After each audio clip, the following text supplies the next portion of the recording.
High, hello, নমস্কার। ভারতের domestic ক্রিকেটের অন্যতম টুর্নামেন্ট হলো দিলীপ ট্রফি। এই দিলীপ ট্রফি ২০২৫ শুরু হতে চলেছে আগস্ট মাসের ২৮ তারিখ থেকে এবং এই টুর্নামেন্ট চলবে ১৫ই সেপ্টেম্বর পর্যন্ত। এই সময়ের মধ্যে ৬টি জোনাল টিম ৫টি নকআউট ম্যাচ খেলবে। এই ৫টি নকআউট ম্যাচের মধ্যে রয়েছে ২টি কোয়ার্টার ফাইনাল ম্যাচ, ২টি সেমিফাইনাল সহ ফাইনাল ম্যাচ। এই ৬টি জোনাল টিমের মধ্যে ৪টে টিম দুটো কোয়ার্টার ফাইনাল ম্যাচে মুখোমুখি হবে।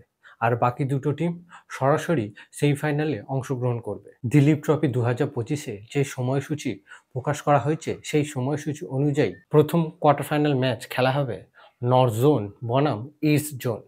দ্বিতীয় কোয়ার্টার ফাইনাল ম্যাচ খেলা হবে সেন্ট্রাল জোন বনাম নর্থ ইস্ট জোন। এই দুটি কোয়ার্টার ফাইনাল ম্যাচ খেলা হবে ২৮শে আগস্ট থেকে ৩১শে আগস্ট পর্যন্ত এবং এই ম্যাচ খেলা হবে সকাল ৯টা ৩০ মিনিট থেকে। প্রথম সেমিফাইনাল ম্যাচ খেলা হবে সাউথ জোন বনাম কোয়ার্টার ফাইনালে বিজয়ী দুটি দলের মধ্যে একটি।